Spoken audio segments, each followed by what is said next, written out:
Am I the a-hole for ignoring my mom and refusing to make nice with my stepdad's son, who bullied me throughout our childhood? I was 21 when my mom and stepdad met.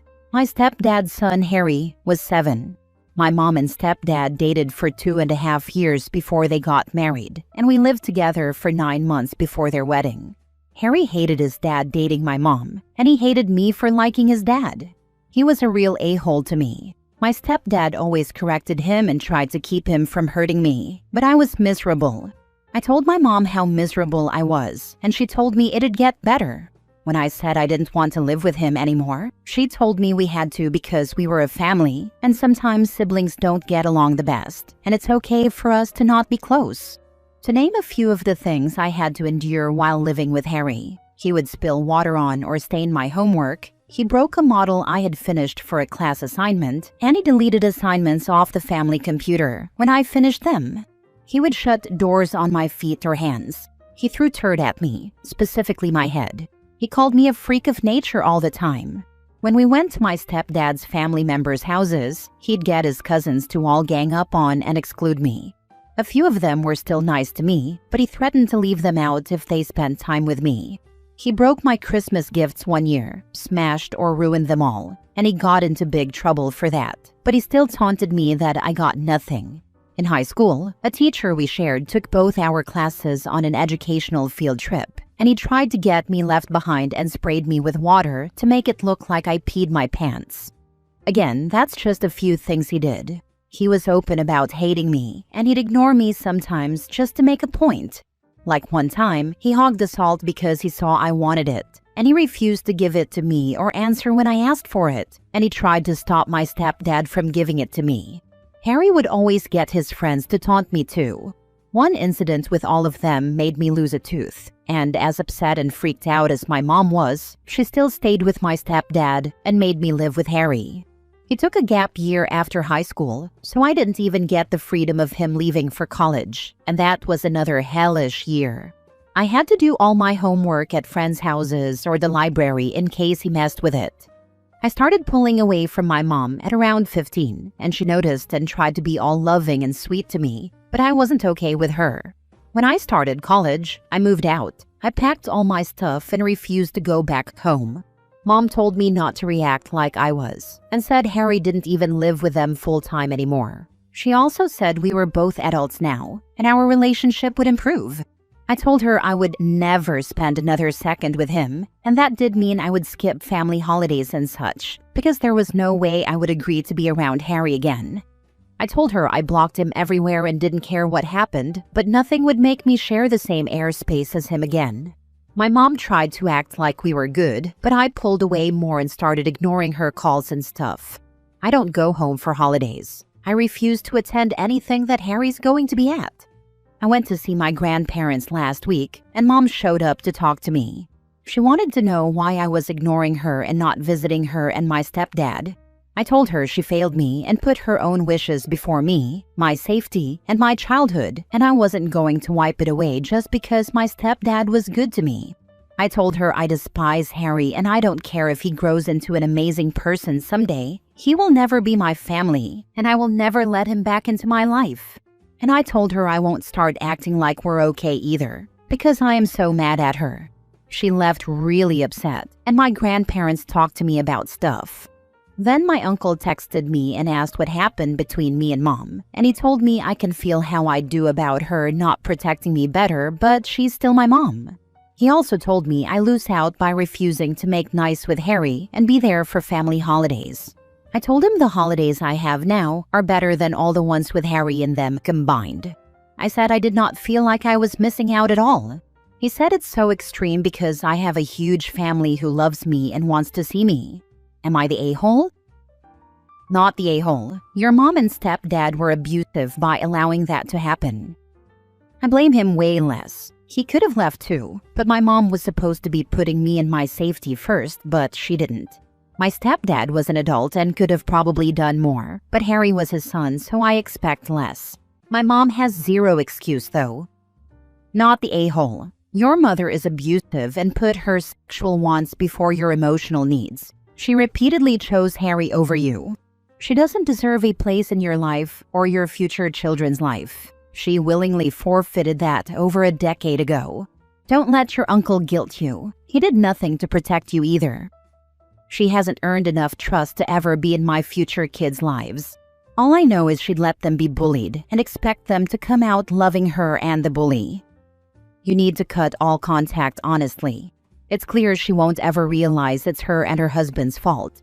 Let Harry take care of them when they are older. My mom will be on her own so fast when that time comes. Harry hates her too. He never wanted his dad to marry my mom. I can't even feel bad for her because at least she'll be an adult with some way to plan, unlike me who was just a kid. Next story. Am I the a-hole for not making an effort to improve my relationship with my sister or caring if I get to know her unborn baby? I'm 23 female, the second youngest of 6 kids. It goes Bran, 31 male, Kat, 29 female, Jax, 27 male, Sam, 26 male, me and Leo, 22 male. My relationship with my brothers is solid. I'm closest with Leo and Jax, but have a great relationship with all my brothers, truly. But my relationship with my sister was always difficult, to say the least. Kat has been clear since we were kids that she didn't mind having brothers, but hated having a sister, and she took it out on me. When the rest of us wanted to play together, she'd join in, but ignore me. Whenever we split into teams, she refused to be on mine. If we went anywhere and had to buddy up, she'd cling to one of the boys and refuse to be mine. Our parents used to pay her and Bran extra allowance to take the rest of us to the park, and she'd completely ignore me and would tell Bran I was all his responsibility. Whenever one of our brothers needed help, she'd offer, but if it was me, she'd ignore a request for help. Vacations were so not fun because, as the only girls, we'd share a room and she hated that. Our parents told her she did not get to treat me like some contagious disease and told her to be nice. That we didn't need to be close, but there was zero excuse for making disgusted faces or getting mad at me for existing. Our parents had her in therapy too, and for a brief period, they tried to get us in family therapy with them. Whenever anyone would ask her what her problem was with me, she'd say she never wanted a sister. Bran used to tell her she was being a brat and hurting my feelings, but she told him straight that she didn't give a crap about my feelings. When I was bullied in middle school for not being as pretty as Kat, she actually looked so happy about it. That stuff started when she was like 18 or 19, and I was like 12 or 13. Even now, saying that sounds so weird, but she loved that other people thought she was better looking than me. When she'd come home from college and stuff, she'd ignore me. She brought souvenirs for our parents and brothers, but nothing for me. And come Christmas, she only got them gifts. Come my birthday, she never made the effort to call, send a card or anything, but she made the effort for all our brothers' birthdays and our parents' birthdays. I wasn't invited to her wedding. That turned into a huge fight. I told the rest of our family I wouldn't like to go now anyway. There was a lot of discussion about whether they should go, and I told them it was okay if they did go, and I didn't want them to regret not going on my behalf. They only went for the ceremony, and our parents refused to give her any money toward her wedding. I know they're still glad they went despite the issues. Whenever I see her, I still get the cold shoulder. Only now she's expecting her first kid, and the baby's due in a month. I was invited to her shower, but that wasn't directly from her. I chose not to go, nor send anything.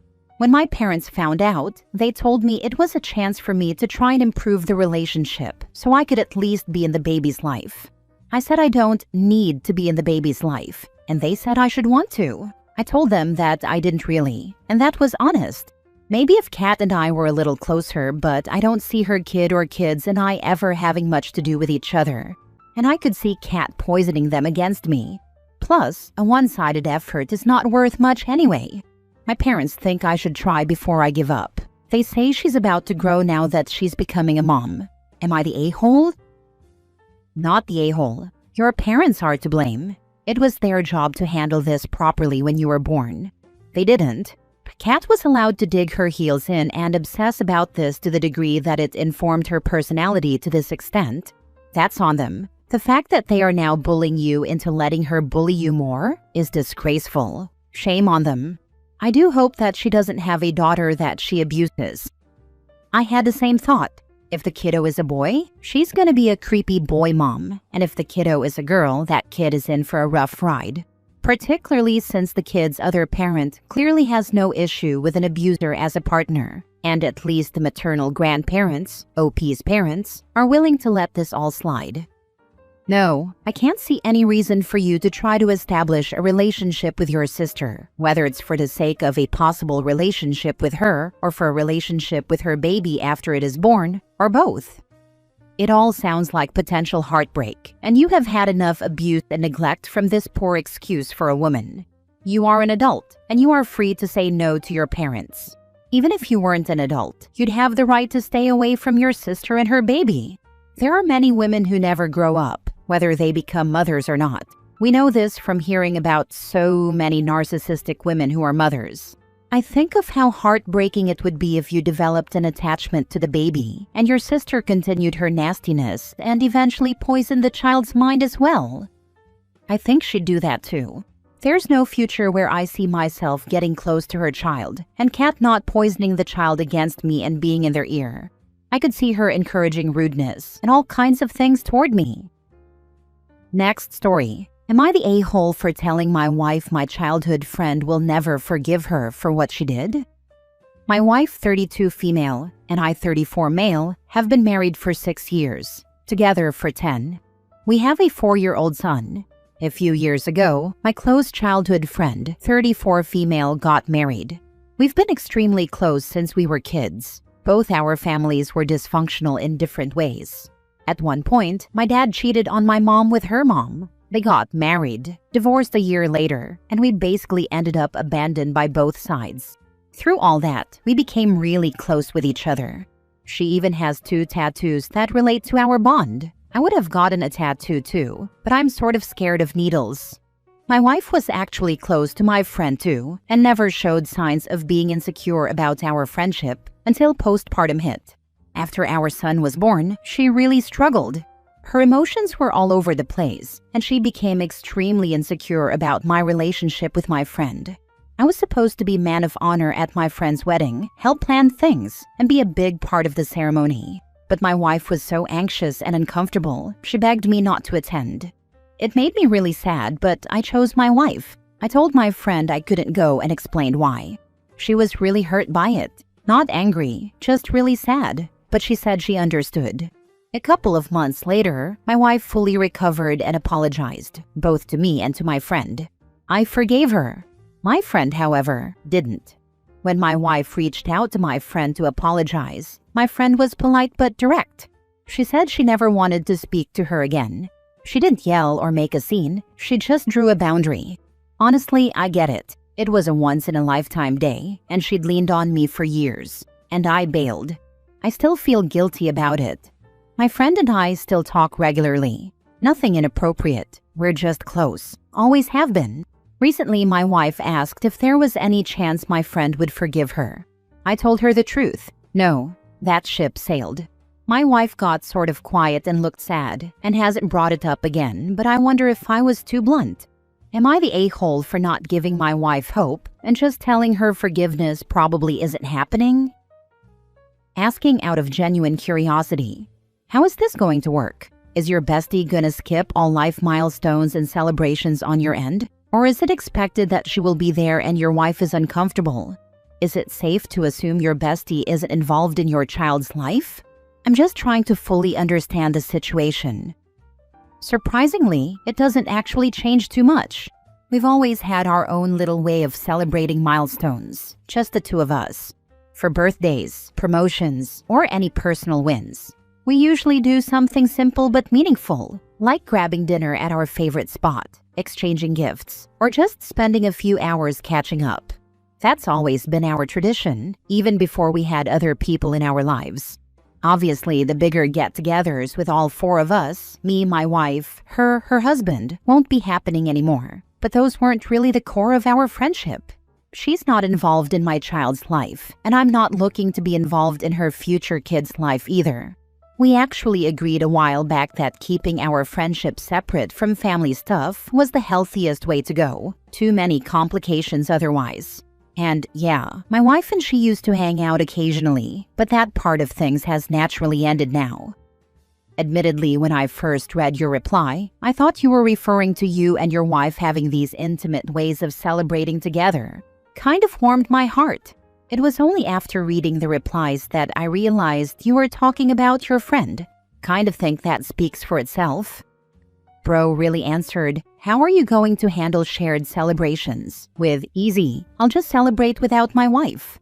I know he's probably saying he'll do 2 celebrations, but just the way he phrased that is so funny to me. Last story. Am I the a-hole for refusing to let my roommate's girlfriend move into our apartment without paying rent? So, I, 25 years old, live in a 2-bedroom apartment with my roommate, Jake, 26. We've been friends since college and split rent, utilities, and chores evenly. Our lease is month to month, and we've always had bills paid. The place stays clean, no drama.